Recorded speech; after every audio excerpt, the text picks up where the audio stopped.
In the part 4 of carbonyl compound, we are moving to the interesting part. Why I am telling the interesting part? Because in this section we will discuss about the nucleophilic addition of with HCN along with sodium bisulfite NaHSO3, and then the compound which having NH2 group. Why it is interesting, let me explain first. Because this type of whatever type of the reaction I am going to show you, if you understand the tricks, you can easily find out the product whatever the question is given. So at first we have to understand the tricks, how to find out the product. If we can understand the tricks, we can easily find out the answer. So that's why it is very interesting also. So let's start. What is the nucleophilic addition for carbonyl compound? So already we have discussed earlier, that means nucleophilic addition is preferable for carbonyl compound. In the first part we have discussed. Now nucleophilic addition, how we can find out the product. In general I am showing how we can, that means what is the trick. Actually this is the carbonyl compound. We all know that carbonyl compound must have this part. Now this compound, whenever it reacting with any compound having this like this, in general I am showing this one. So Ca is a general compound, that means this compound is going to react with this part, that means carbonyl compound. What will be the, let we consider this is the positive part, that means that this is the positive part, this is the positive part, as well as this is the negative part, this is the negative part. Let me consider. So this is considered for in this compound, this is the positive part and this is the negative part.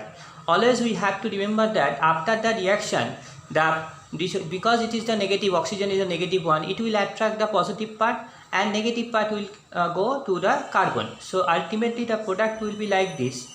It will be O and C, that means positive part attached with the oxygen and A part will attach with the carbon. Where is the carbon? This. So this will be the final product. In general I have shown, that means this is the trick. So if you can understand this part, you can easily find out the product here. Now come to this point with HCN, how we can find out. So in general I am showing it here. So HCN is given over here. So in this Ca it is HCN. So obviously we can easily find out the positive part. This is the positive part, whereas this is the negative part.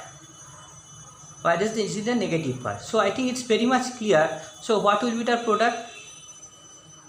The product will be like this. Whatever the groups are there, we don't bother about that. O will attach the positive part. So this is the positive part. So the OH will be here and Cn will be here. So mind that this is the product which is known as cyanohydrin. So this is also important part we have to remember.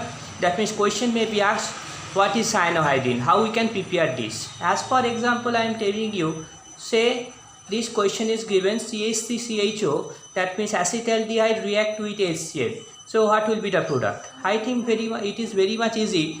So obviously it will be OH part and Cn part, it will be constant. Now in their other two hands, what will be other two hands? One hand is occupied by H, other hand is occupied by CH3. So this is the final product for here. So in general I have shown. So whatever it may be ketone, it may be aldehyde also. So it is very important. So remember, because aldehyde and ketone both respond here, but here a limitation is there. For aldehyde, for all aldehyde it can respond, but for ketone there is a response. For ketone having the limitation.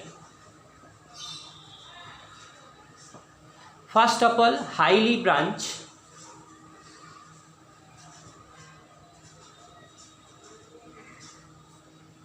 cannot respond.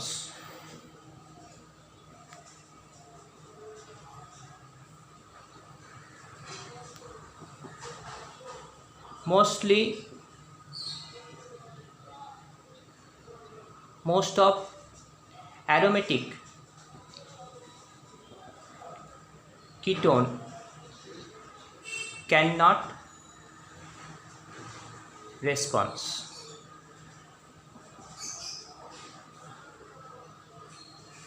So these are the limitations for ketones, so we have to remember that. So these are the key limitations for ketone.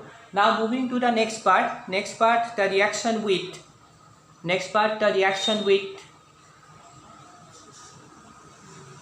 sodium hydrogen sulfide.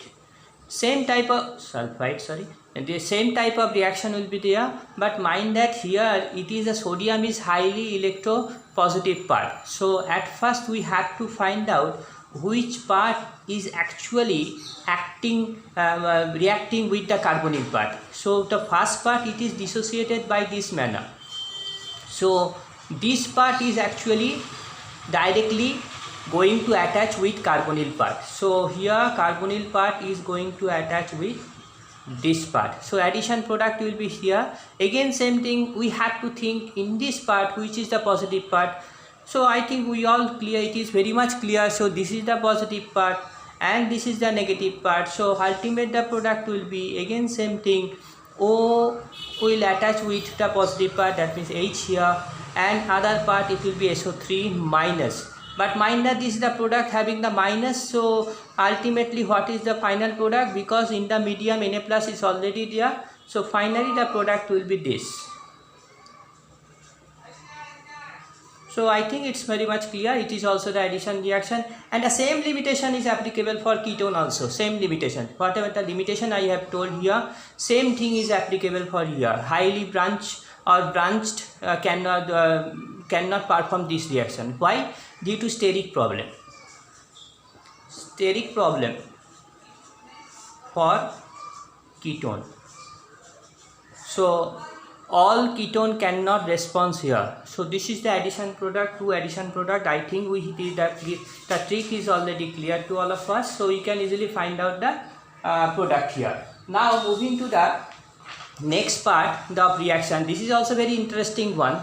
The reaction with NH2 group compound. That means the compound having NH2 group.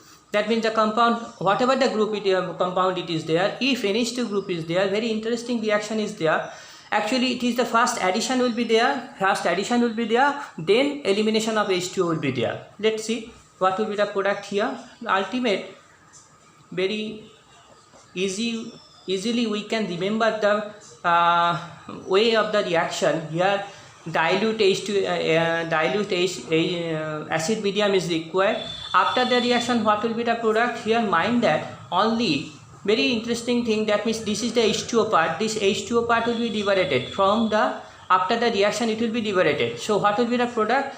You need not to remember the product name or compound structure like this. Very simple way we can, if the starting material this and this, what will be the product here? Only H2O part will be liberated, other two parts will attach with each other. So finally the product will be this. So it is very easy to find out the product.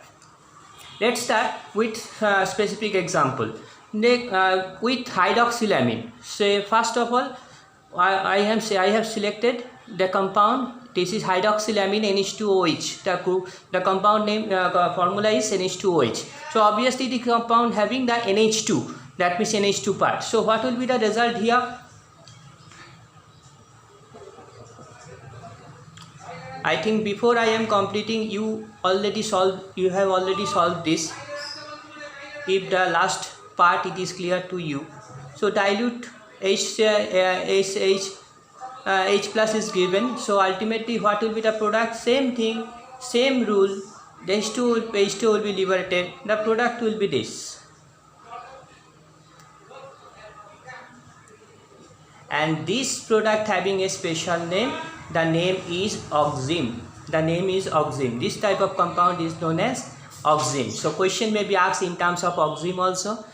Specific example I am giving you. So question is given, say CH3COCH3. The name is the compound is acetone. Already we have discussed earlier. So whenever it react with hydroxylamine, so what will be the result? Very simple way. This part will be liberated. So the product will be this.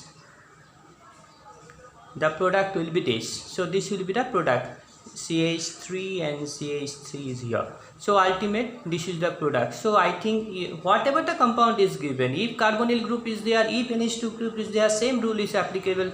So you can easily find out the product. So I think this part is clear. Now moving to the next part. Next I have selected another one. This is hydrogen. Hydrogen formula is NH2, NH2, NH2. So ultimately same thing, same rule is applicable over here. NH2 and NH2. So what will be the result? H2O part will be liberated. The product will be, I think it's clear. Now this compound, it is known as hydrazone. This compound name is hydrazone. Same thing. Now the third part is a very interesting thing, because this is the identification of carbonyl compound also. Question may be asked how we can distinguish carbonyl compound, how we can differentiate carbonyl compound from the other type of compound. So this reaction can be applicable. This is the elongation of this type of reaction already. That means already second I have given. This is the third one, having the NH2 group. Now with 2,4-dinitrophenylhydrazine, in short form it is known as DNP. Different type of question may be asked. What do you mean by DNP? What is the use of DNP? What is the full form of DNP? So this is the full form of DNP. And DNP having another name, that is Brady's reagent. This is very important. Question may be asked, what is the use of Brady's reagent? Brady's reagent is used to identify the carbonyl compound. Now the name I have given. What is the structure of the DNP? Let's see. So carbonyl compound is given here, 2,4-DNP phenylhydrazine, 2,4-dinitrophenylhydrazine. So hydrazine means NH2 is there. One hand is occupied by phenyl group. That means this benzene ring is there. So H2N and N, phenylhydrazine.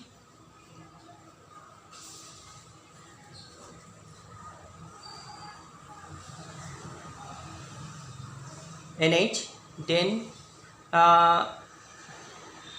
1, 2, 2, 4 I have mentioned. 2 position is occupied by NO2, and 3, 4, this 4 position is occupied by NO2. So this is the structure of DNP. This is NH, NH2 is there. So benzene ring is also there. It is DNP. After the reaction in acid medium, the product will be H2 will be liberated.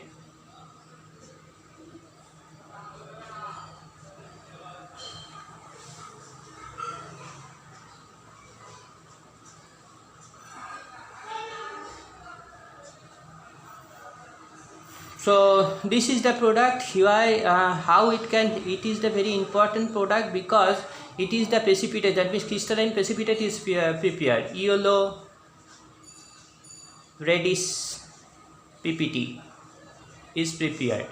It is only that means whenever the compound having the carbonyl group, then only it will respond like this way. Then only yellow red PPT is there, and by this way we can identify the carbonyl compound from the other. It's very important. So this is the identification of carbonyl compound, and this reagent is known as Brady's reagent. So I hope that it's clear to all of us.